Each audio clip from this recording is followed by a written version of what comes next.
Hey, welcome everybody to another Commentary. There's the word called. What show are we doing? I almost said audition for some reason. I was like, wait, what am I auditioning for? Oh no. This time we are talking about one of the wilder episodes I think we've made in a while. I don't know, we've made some wild episodes, but hi, I'm Ben. This is the voice of Ben, the voice of Wiz, Death Metal Guy. I don't know. There's the voice of Luis. Yes, it's Luis lead. Lead, that's Just in general. Just lead in general. Also animator. A leader. And then that's the voice of Liam. Hey guys, what's up? He I'm plays the Liam. writer. Yeah, and I killed play the bit. Liam. He killed the bit. That's good. No. So this episode is weirdly bonkers, I guess. Yeah, to put it lightly. So ages ago, we did an episode of Flash versus Quicksilver, which was one of probably the more clear stomps we've ever done. Yeah. I don't think we've done quite as many like one-sided matchups as some people claim we have, but like that one, yeah, Straight yeah, We're sure. that one's pretty straightforward. Flash is ridiculous. Like you go through some of the stuff Barry Allen, Wally West, and Bart, and all the other speedsters from the universe have done, and It takes you gets 5 seconds bonkers. to find that attosecond image on Google Images. Yeah. Like, Yeah. everyone knows it at this point. Yeah, reality and the rules of it don't really apply to Flash or Speed Force. Yeah. Speaking of which, Speed Force is just some ridiculous meme, basically. Yeah. That can answer everything. It's basically the Chuck Norris of comic books. Just hop on the treadmill and run fast It's- enough and reset the universe, whatever. Yeah. It's more bullshit than the actual Force. It outsped, but it's like its origins, which is impressive. Yeah. But if there is one universe that might be just as, if not more, Crazy. wanky, bullshitty, it is Archie Sonic, which has some weird parallels. Like we'll get to it, but like DC, The Chaos Force. the Speedsters have the Speed Force. Sonic and his Chaos people have the Chaos Force. I don't really know what you would call people who can tap into the Care Chaos Bear Force. Viet Cong. I guess Yeah, it's only that's a few right. people who can tap the into whole it. Though. recurring Narb bit was in this episode. You like that one? Yeah, that's I wrote that in. I went, this Ben- one's for Thanks, Chad. Liam. Ben paused me, and before I got to the line, he's like, "I'm just gonna heads up. It's about to get a little weird, but just go with it." And I was like, "Okay." And then I included a callback to it later on, which I felt like really put Oh, the beautiful.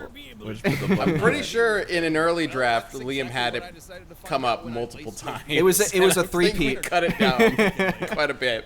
Yeah. It needed a button because we talked about it and then we left it alone, at least in the version that we had. So I put that. I think it was in the recap or something like that. Yeah.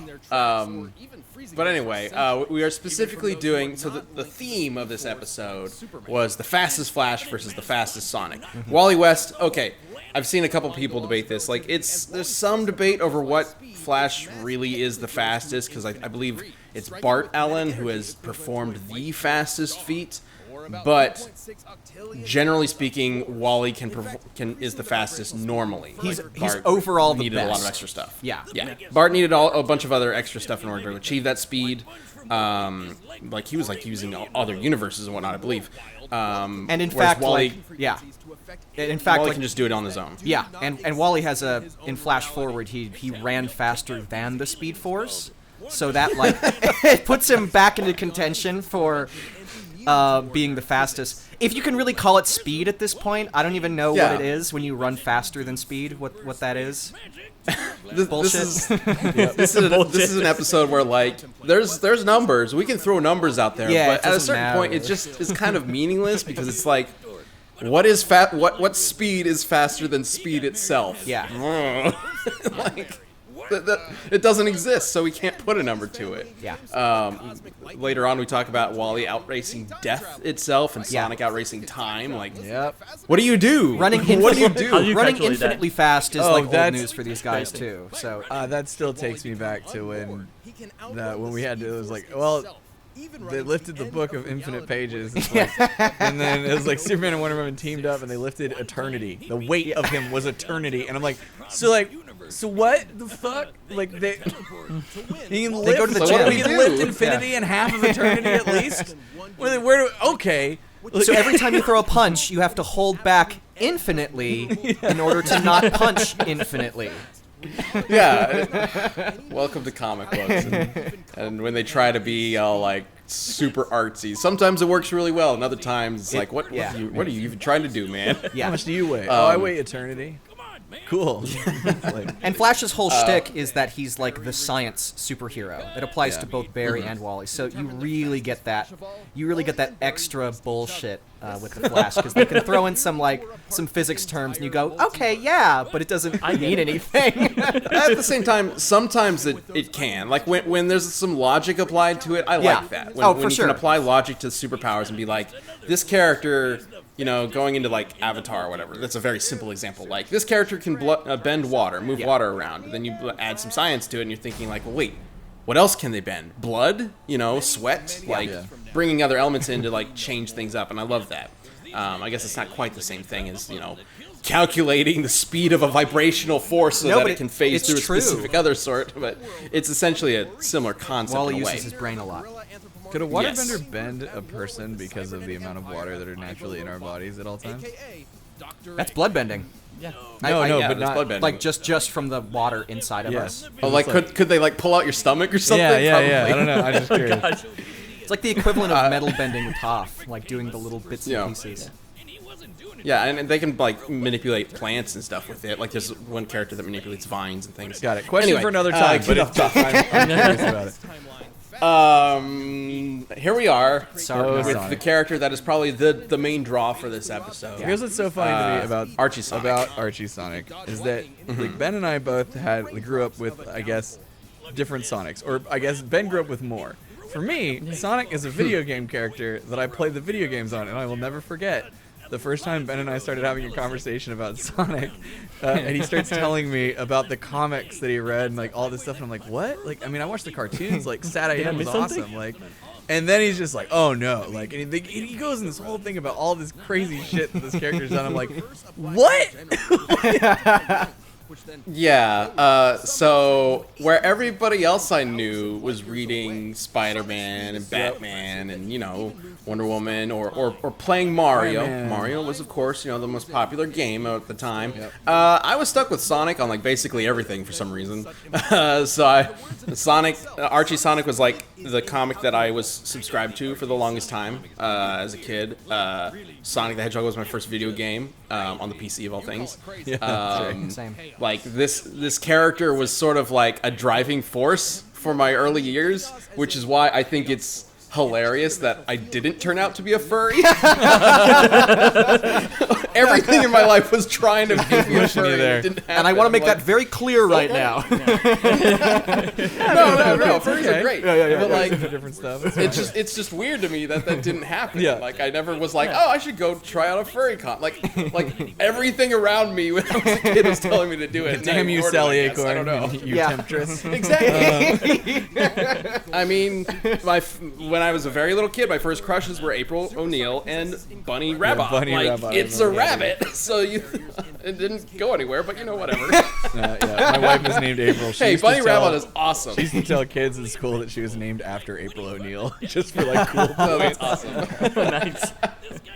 But anyway, Archie Sonic, growing up, I had no idea about the craziness that was happening behind the scenes, and it's still not entirely clear about everything that was going on, but there was definitely a lot of turmoil and stuff, which you can tell now as an adult reading the comic and seeing like, well, wait a minute, all the these Ken characters Penders are acting entirely different from what they were before. It's not even just Ken Penders. Like, so many people had their own ideas of what there was no lead writer, basically, for the majority of its existence. So people just kind of made shit up and just did whatever they wanted. They were probably like, why would we need a lead writer? It's just Sonic. But then this has expanded into this like multi-decade odyssey. Yeah, there are multiple stories about how like they were leading up to the ending of the comic with issue number 50, and so it's just 50 episodes. You know, it's like, what, 6-7 years of comics, and they're going to be done. They ended up having, what, 280 or something like that? 290? Yeah. Quite a few more than 50. Yeah, sure. Man, but bringing the character in and giving it like the death battle treatment is something that I think a lot of it still has its fan base, and it's sort of a niche fan base, I believe, even in terms of like the Sonic fan base. But man, that fan base likes it a lot, and they really like. A lot of them really like digging into how powerful this ridiculous blue hedgehog really is. Oh, yeah. Like with Ultrasonic here, like what the fuck is he even doing? He's like manipulating atoms. He's a wizard. So, why is Sonic manipulating the atomic structure of things? This is a anthropomorphic hedgehog. Why is he God? Universal and reality warping feats. What? Like, As someone, Yeah, and just as someone that sorry, like, Luis. I was saying that as someone that never heard of like Archie's comics before we started this, like it really surprised me all the crazy shit that like Sonic actually does in this. Like I was like, wait, he can manipulate fire, he can do ice, like he has these atoms going around him. What the hell is going on? This is not Sonic. What a But, disarming little name did I too. know. Yeah, once we got into all the Archie comic stuff and like I started looking into it, I was like, this is like Sonic is like really fucking crazy. Okay. He's jacked. Yeah, I was really surprised, and like not only that, but like just how close the fight was in general. Yeah. Yeah, this is an episode that we knew going into it. There's always going to be contention around certain episodes, and this is one that. No matter which character we picked, like there would be arguments for the other, especially because Sonic and Flash both get into territories where it is like immeasurable. It's like, so they're capable of bending time and space and breaking reality. So how do we really compare that? Yeah. And I think we came to a pretty good conclusion of how to do that, but you know, it took a while. Yeah. There's a lot of back and forth, Lot of and debates. I can totally understand spinning and interpret, because again, like I've mentioned before, we are doing interpretive analysis, not scientific analysis, because that's possible. And I could totally see it being certain feats being interpreted differently. But anyway, word to the animation. Starting off in, man, I'm so, as somebody who read this comic as a kid, I fucking love that the fight takes place in the Cosmic Interstate and the Special Zone. Yeah. It's like, those are two of my favorite like locations from those comics. The Cosmic Interstate I always thought was such a neat idea. It's literally a road between all the different dimensions in the multiverse. Luis, like that's just what it is. Who drew that? That little custom animated Oh, that was figure me. eight? That was me. It looks great, dude. I was thinking that earlier when I saw the comic panel. I always love it when they do that awesome like figure 8 design for Sonic Yeah, Speed. I wanted to do it at least once in the fight, so like I'm glad I was able Yes. to do it. Oh, we had to, because in this Archie Sonic, they specifically give him the power of flight using it. Yeah. So you know, it's a little different in the I mean, comics. duh, right? Like, I mean, if I did that, I could fly. But anyway, Luis, going into this animation, what were the big things you wanted to hit, and what were the challenges that you guys faced? I think the biggest thing was probably getting a sense of speed and like making sure that like these characters felt like they are really, really powerful, but at the same time being able to keep up with the action, you know? I think that's one of the biggest challenges when it comes to any kind of fight where it requires like the characters moving really, really fast. So I think that's definitely one of those big challenges in this fight, as well as like making the So many backgrounds speed completely crazy and wacky. Is like, but it's like the special zone area, like that took a couple variations until we got it just right. As well as like the part where they go into like the what I called during production like the flash tunnel, basically.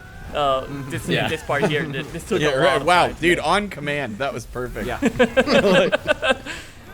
So yeah, and not only that, but like Gus and like Zack, like just like whenever we needed to do something new, because like all the sprites for Sonic didn't have any of the crazy stuff that he did, like being able to throw the fires or like have like different moves and stuff like that required like that showed those different powers. We didn't have those sprites, but like Gus and Zack took in to like do those custom sprites for the fight, and then they turn out amazing. So Oh, yeah. really Ultrasonic, yeah. absolutely. Like there's nothing Yeah, out there absolutely with nothing. Ultrasonic that we could use. I love that effect. It's completely unique to Archie Sonic. I love the effect that you did on And my Wally's favorite head. part of the entire fight was pretty much like doing the last punch hit where I had to grab every single like different person. Here it is. Here it is. Oh yeah, that's amazing. Every frame. This is something I specifically wanted to do because Archie Sonic has some weird as shit art. There's some really good art. There's some really cool artists. And look at you put it right the there. series, to show but again.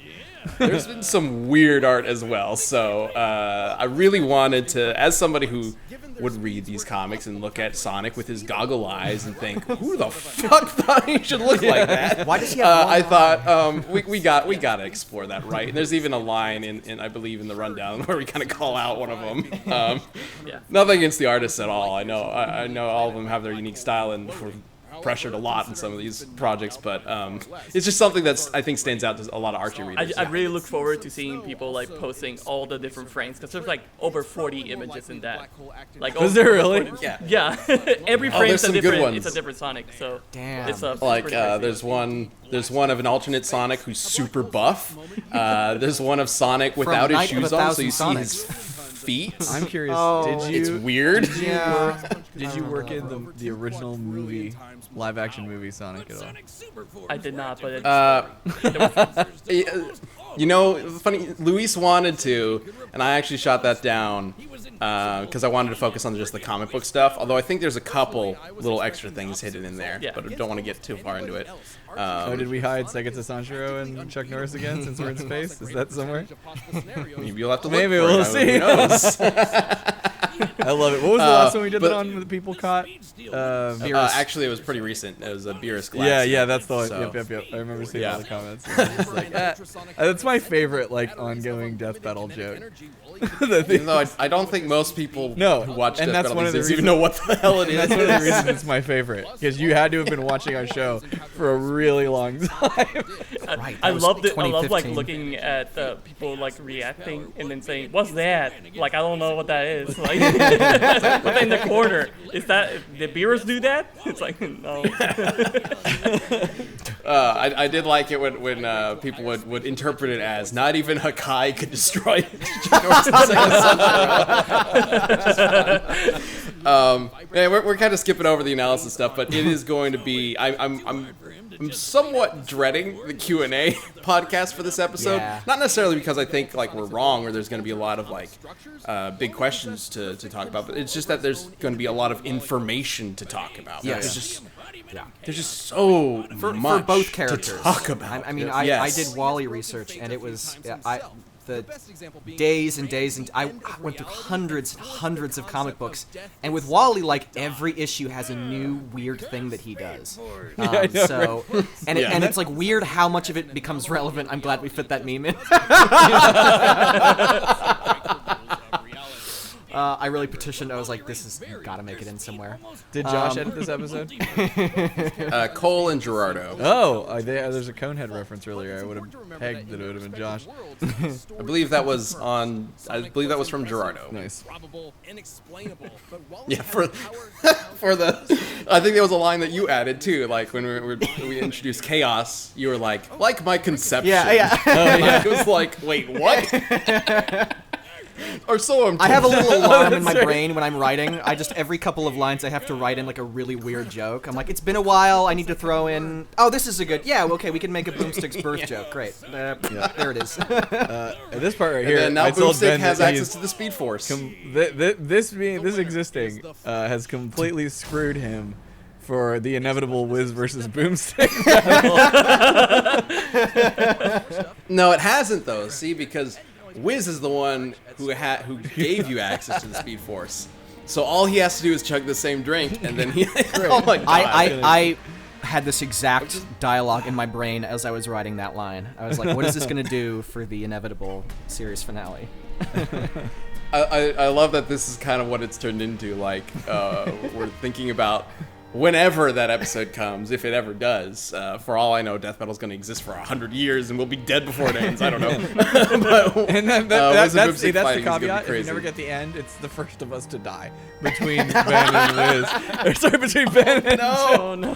Oh no! I don't know how to feel about that. All right. Well, next up is a fantastic episode, a live action episode with Ismahawk. We are doing Winter Soldier versus Red Hood, one of the most requested episodes in ages. Like, got it filmed It's right crazy before how much- quarantine. Oh, gee. yeah. Just oh man. in time. Just in time. I can't wait to talk about it because we filmed it literally like right before all this shit happened. And it was crazy. But yeah, we're very excited to share that episode with you. Ismahawk is very excited to definitely check them out. Thank you for watching this, First Members. thanks for being First Members. We will see Thank you you, in guys. the next one. Hasta la pasta. Bye bye. Luis just didn't want to end on Hasta la Pasta.